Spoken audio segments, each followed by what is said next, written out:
자, 이어서 건축 시공 관리의 개요에 대해서 오늘 수업을 진행하도록 하겠습니다.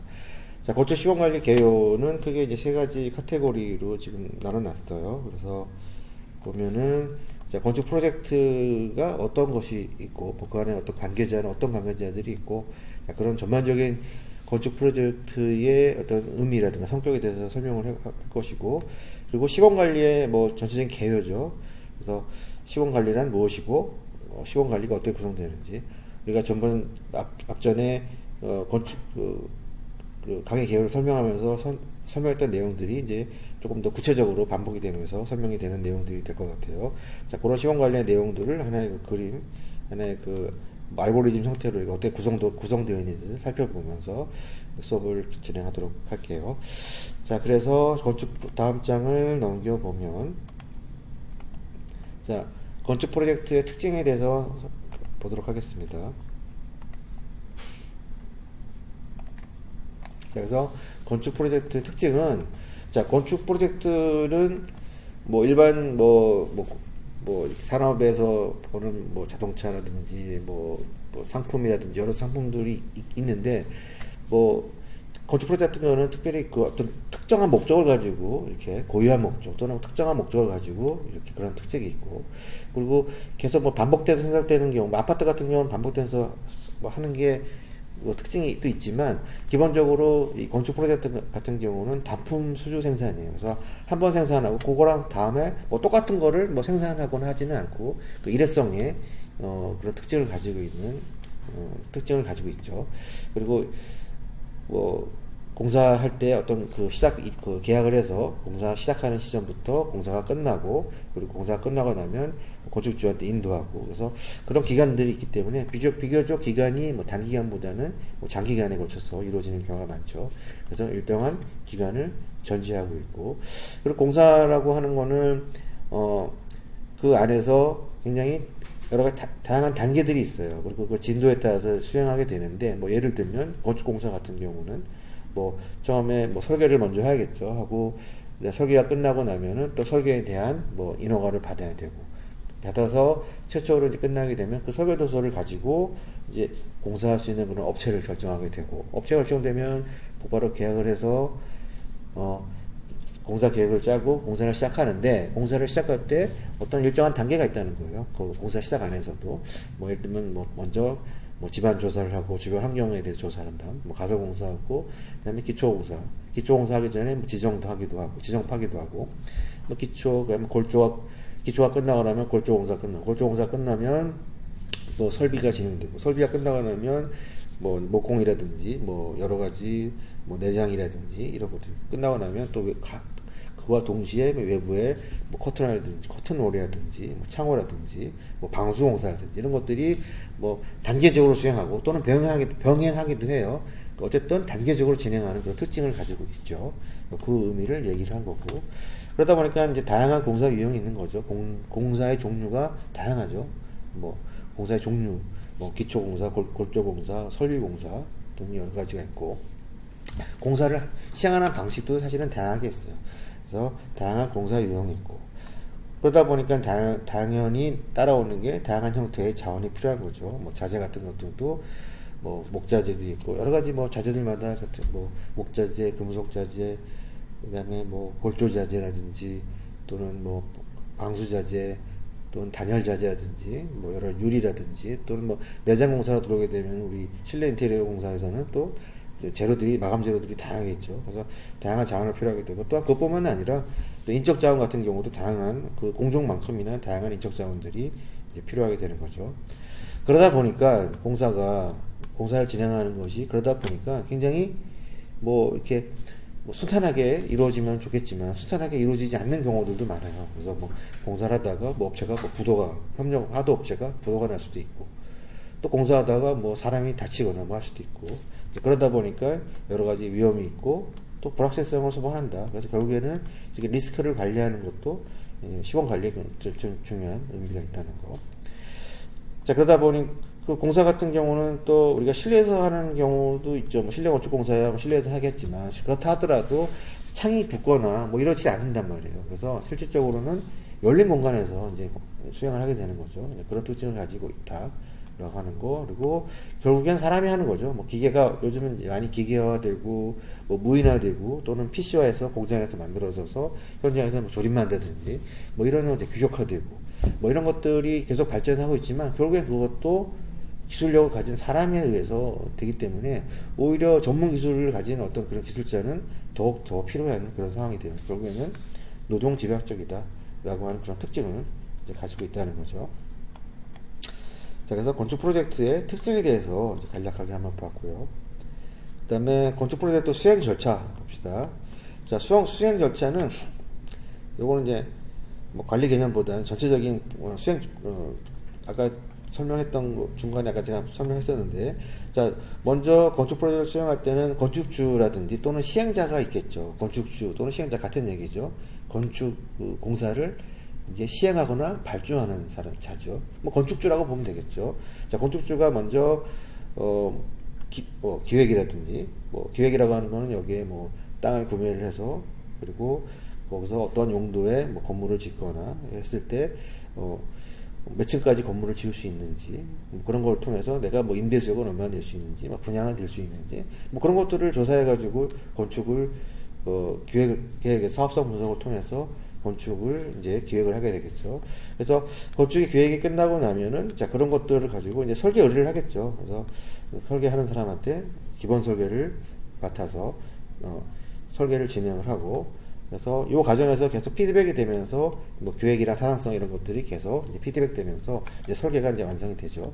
자 완성이 되고 나면은 이제 입찰이 아니라 이제 인허가를 받게 됩니다. 인허가를 받아서 공사를 진행할 수 있습니다. 라고 이제 그 허가가 떨어지게 되면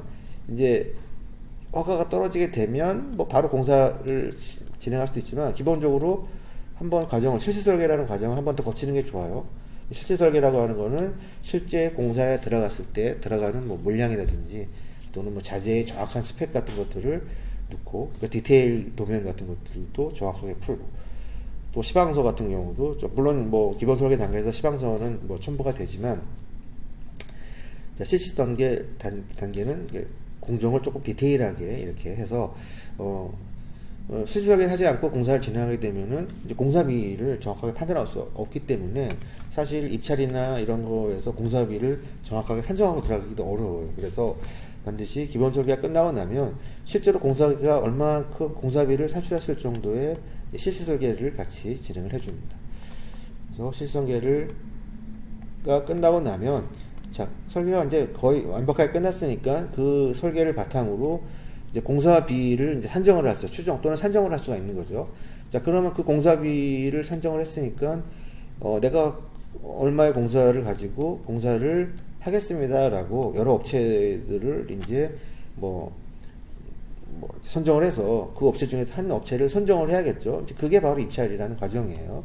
그 입찰이라는 과정을 통해서 업체를 선정하게 되고, 대부분의 경우는 이제 뭐 단가 계약이 아니라 총액 도급을 해가지고 얼마에 저는 뭐 A, B, C, 뭐 D 회사가 있으면 각각 이렇게 돼 있는 설계의 안을 저는 얼마만큼의 금액으로 공사를 하겠습니다라고 이제 투차를 해서 그 중에서 기본 원칙적으로는 뭐 최저가 입찰을 해가지고 가장 낮게 적어낸 시공업체랑 뭐 공사를 진행하는 게 맞는 거겠죠. 그래서 그런 입찰 과정이 있고 우리가 다음 시간에 입찰에 대한 여러 가지 시스템들이 있고 입찰에 하는 여러 종류들이 있어요. 이제 그런 거에 대해서 다음 강의에서 아마 수업을 진행할 거고 자 입찰이 끝나서 업체가 선정이 되면 계약을 해야겠죠. 자 계약을 해서 이제 법적으로 이제 의무와 이제 권리 관계가 형성되는 거죠. 그래서 공사자는 이제 계약을 한 업체한테 이제 공사비 지불할 의무가 있고 하지만 그 공사에 대한 그 결과물을 받을 권리가 있고 또 이제 시공자 같은 경우는 발주자한테 내가 공사비를 받을 권리가 있지만 또 내가 그 공사자가 원하는 발주자가 원하는 그런 건축물을 제작해서 인도할 의무가 있죠. 자, 그런 상호 관계들을 이제 정리하는 것들이 이제 계약이라는 그런 의미예요. 그래서 계약이 끝나고. 자, 계약이 끝나고 나면은 이제 지체 없이 법적으로 정해졌어요. 그래서 그 시공을 이제 진행하게 되고, 시공하기 위해서는 시공 계획을 세우고 현장을 편성을 하고, 시공 계획을 세우고 현장을 편성하고 해서 시공 계획을 세워서 진행을 하게 되고, 그래서 시공하게 되면은 그때부터 이제 공정관리, 원가관리, 뭐 환경관리, 자재관리, 뭐 여러 가지 이제 뭐 안전관리 이런 관리들이 들어가게 되는 거죠. 그래서 시공이 끝나고 나면은 마지막에 이제 하자 관리해서 인도를 하고, 그러고 나서 이제 유지 관리도 같이 해주죠. 하자를 보고 문제가 있는지 없는지 해서 계속 그걸 보완하는 그런 관리를 해주게 됩니다. 그래서 이런 내용들이 건축 프로젝트의 이제 수행 절차라고 보면 될 것 같아요. 자, 그래서 이렇게 지금 내용을 살펴보았고요. 다음 장으로 넘어가 보겠습니다. 자, 다음 장을 보면은 이제 건축 프로젝트의 어떤 그 공사 관계자들을 이렇게 설명해 놓은 거예요. 그래서 건축 프로젝트 할 때 도대체 어떤 사람들이 있어서 그 사람들 간에 어떤 뭐 그 사람들이 어떤 성격을 가지고 있고 그 사람들이 어떤 뭐 의무라든지 수행 역할을 어떤 역할을 하고 있는지를 알므로써 상호 관계를 좀 알 필요가 있겠죠.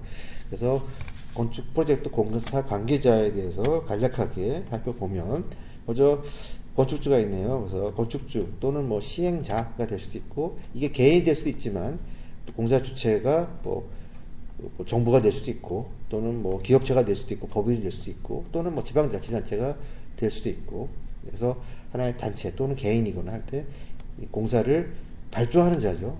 발주하는 공사 시행의 주체가 되는 발주자가 이제 건축주가 되고, 자, 건축주는 이제 건축을 하기 전에 필연적으로 이제 설계를 할 수밖에 없어요. 설계를 의뢰할 수밖에 없죠. 그래서 설계를 하게 되죠.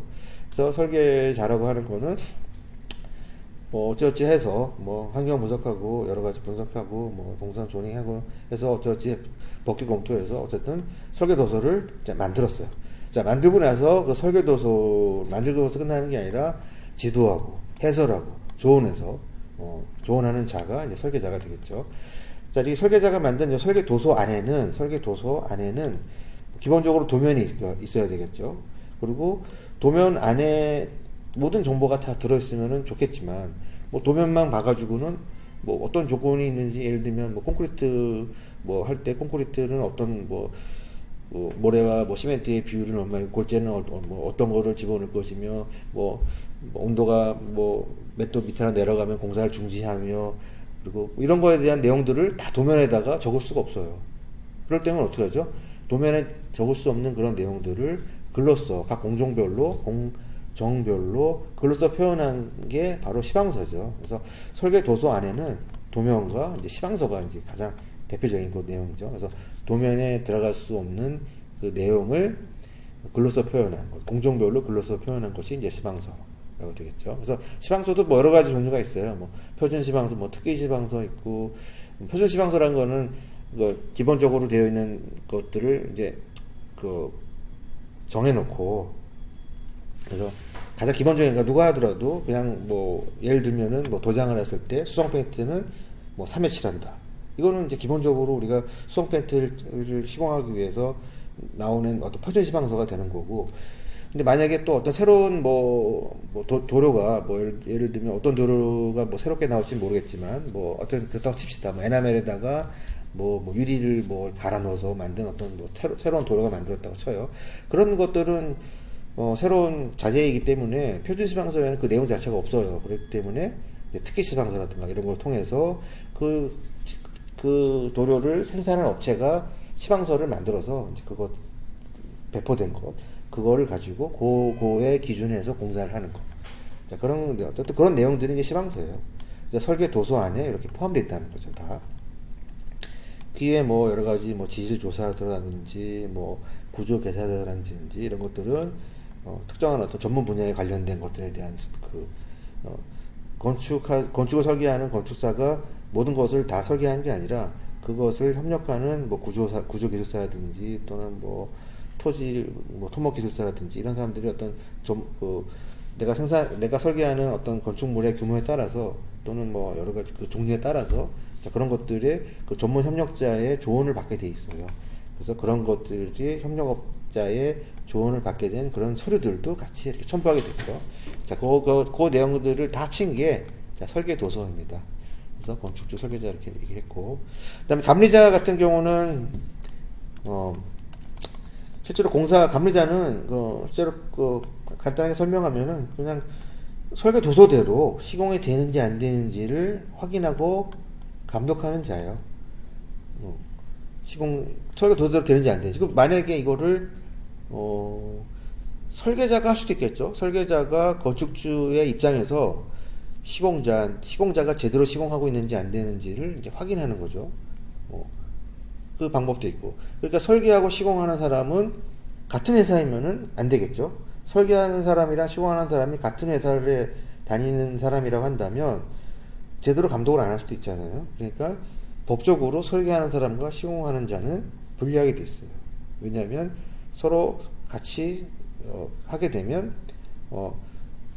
공사의 품질을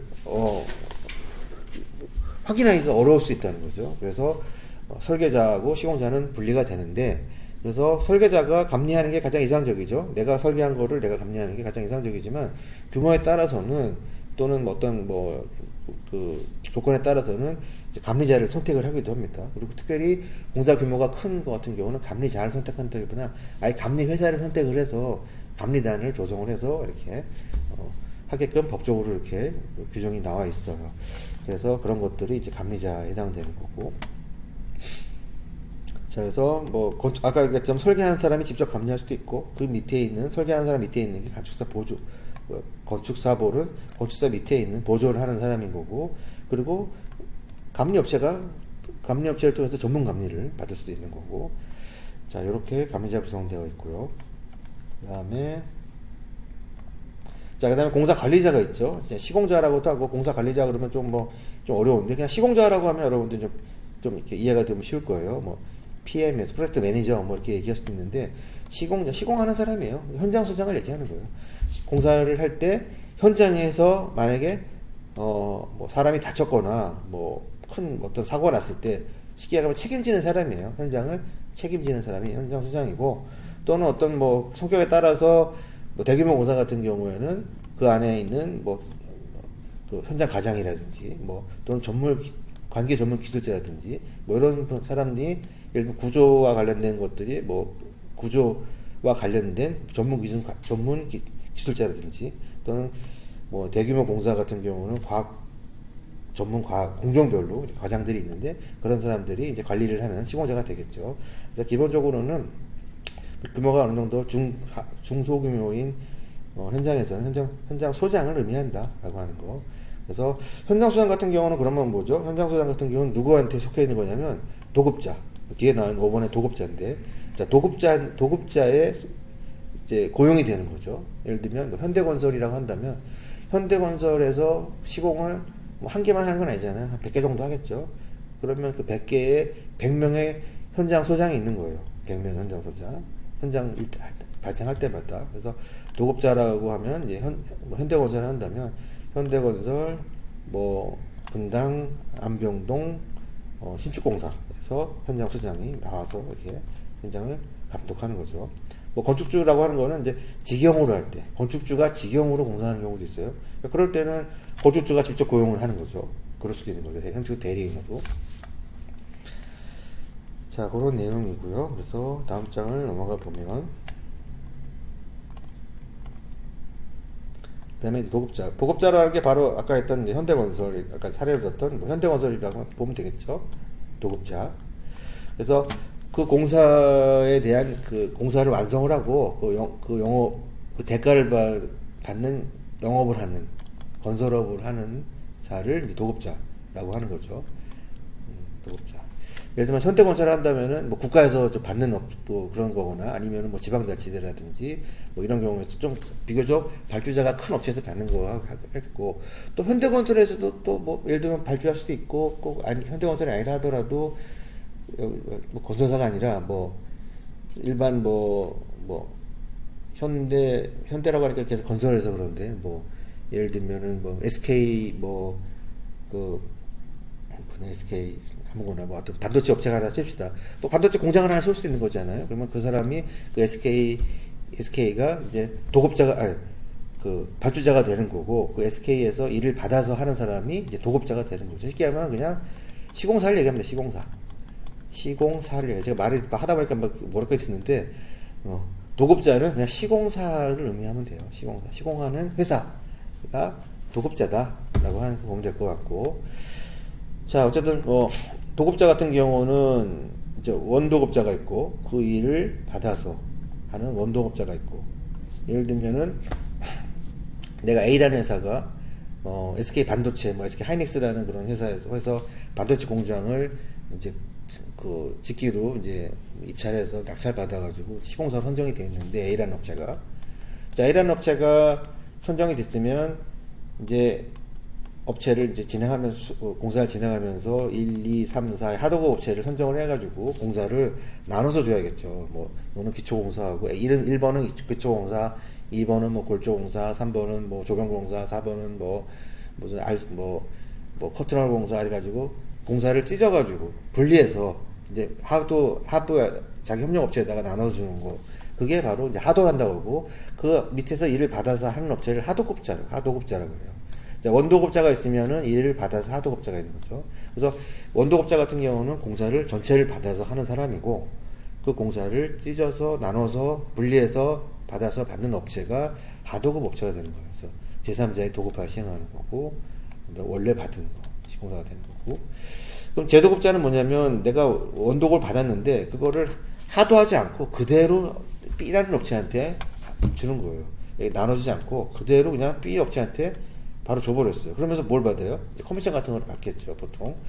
자, 이렇게 되면은 계속 뭐 B까지만 오면 괜찮은데 B는 또 C한테 또 제하도를 주고 또 C는 또 뭐 D한테 그대로 제하도를 주고 여기서 뭐 적용을 잘하니까 적용 하나 정도는 여기서 하고 그대로 제하를 한다. 이런 식으로 계속 제하도 하게 되면 여기서 한 뭐 3억 나가고 1억 나가고 5천만 원 나가고 하다 보면 결국에 실제로 공사를 해서 받는 그 도급업체는 일하고 하는 도급업체는 이제 나눠서 줘야 되는데 벌써 여기까지 오는 과정에서 막 매석씩 이 커미션을 줘야 되고 그렇게 되면 어떻게 되죠? 결국 공사가 제대로 될 수가 없겠죠. 공사비가 중간에 다 새는 거잖아요. 그래서 제하도는 법적으로 금지가 돼 있다. 하는 거. 근데 뭐 특별한 경우에는 뭐 이렇게 하기도 하지만 원칙적으로는 금지가 되어 있다는 거 라고 하는 걸 보면 될 것 같고 다음 장으로 넘어가 볼게요. 네, 노무자 관련된 것도 있는데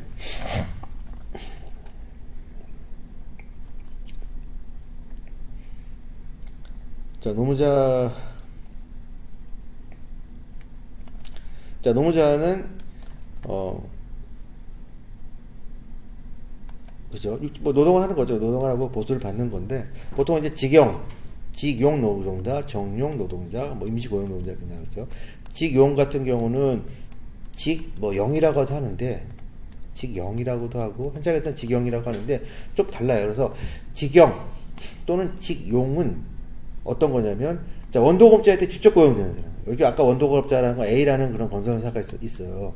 여러분들이 아마 졸업을 해서 건설회사에 들어간다면 이런 A라는 회사에 들어갈 거야. 뭐 A라는 회사가 뭐 현대건설이 될 수도 있고 뭐 이름이 조금 없는 무슨 뭐 일신건설이라든지 뭐 동원건설이라든지 뭐 이런 건설회사가 되겠죠. 자 그런 회사에 들어가면은 자 그 A라는 회사인데 자 여러분들이 그 회사에 들어가 가지고 현장 소장을 수행하는 어떤 그런 기사로 이제 현장에 배치가 된다면 자 여러분들은 뭐죠? 원도급자한테 A라는 회사한테 직접 고용이 되어 있기 때문에 여러분들도 어떻게 보면 직영이죠. 그런 경우에 직영이라고 보통 얘기하고 자 이래서 현장을 막 관리하다 보니까 여러분들이 이제 가서 현장 해야 되잖아요. 관리하다 보니까 오늘 현장이 너무 지저분한 거예요. 그래서 현장을 정리를 해줘야 내일 현장을 좀 정리를 해줘야 될 것 같아요. 그 전날 뭐 일정이 있어가지고 뭐 누가 방문한다고 그래서 현장 관리를 해서 치워야 되고 뭐 자재 같은 거 옮겨야 되고 뭐 청소하고 정리정돈을 해야 되는데 그럴 때 사람이 필요하겠죠. 그러면은 어떻게 하냐면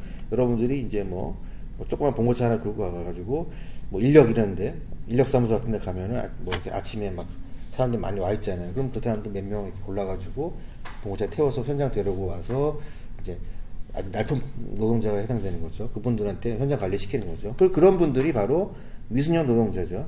그게 바로 직용 노동자로 봅니다. 그래서 직용, 다 비슷한 개념이죠.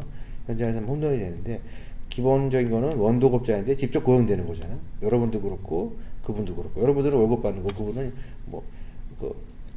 일당을 받는 거고 직용 노동자가 되고 자 정용 노동자는 여러분들 A라는 업체가 있지만 여기서 하도급을 준단 말이야. 뭐 골조, 기초, 그다음에 뭐 가설, 그다음에 여기는 뭐 설비 중에서 뭐 전기, 이런 기계 뭐 이렇게 설비 나눠지기도 하고, 또 이쪽으로 오면은 뭐 목수, 커튼홀, 뭐 조경 뭐 이런 식으로 각 회사들을 이제 여러분들하고 똑같은 회사는 아니지만 여러분들이 협력업체가 되는 거예요. 그러면 사실 골조 공사를 하나 선정하더라도 여러분들 회사 안에서도 또 입찰을 봐가지고 여러 개 회사 중에 하나를 선정하죠. 이 회사는 골조만 하는 거고, 이 회사는 뭐 조경만 하고, 이 회사는 뭐 커튼홀만 하고, 이 회사는 설비만 하는 그런 회사들이에요. 자, 그런 전문적인 회사들이 해당되는 거죠. 자, 그런 전문적인 회사들이 여기 보면 특정한 전문 업체죠. 또는 하도급업체. 자, 이런 사람들은 기본적으로 이제 기술자들이에요. 기술자. 그래서 기능 노무자라고. 여기에 소속된 노무자들은 정용 노무자라고 한다. 여러분들이 아마 현장에 가서 현장 관리직으로 가게 되면은 정용 노무자. 그러니까 보통 그냥 현장에서는 오야지 뭐 이렇게 얘기하는데, 뭐 이런 분들하고 이제 이런 분들을 잘 관리를, 또는 이런 뭐 조직을 잘 관리하는 그런 역할을 하게 될 거고, 또 그런 사람들 밑에서 또 이런 사람들도 그냥 그 사람들 밑에서 또 임시로 고용하는 그런 사람들도 있어요. 그래서 뭐 이제 보통 보조라고 시다라고도 하고, 뭐 이런 사람들은 뭐 월급을 받는다기보다는 뭐 일당으로 이제 하시는 분들이 많은데, 이제 그런 분들은 이제 임시 고용 노무자라고도 이렇게 얘기한다는 거. 얘기하다 보니까 얘기가 길어졌는데, 이거 지금 잠깐 쉬었다가 요 뒤에 시공 관리에 대해서 보도록 할게요. 잠깐 쉬었다가 나머지 남은 것들 진행하도록 할게요.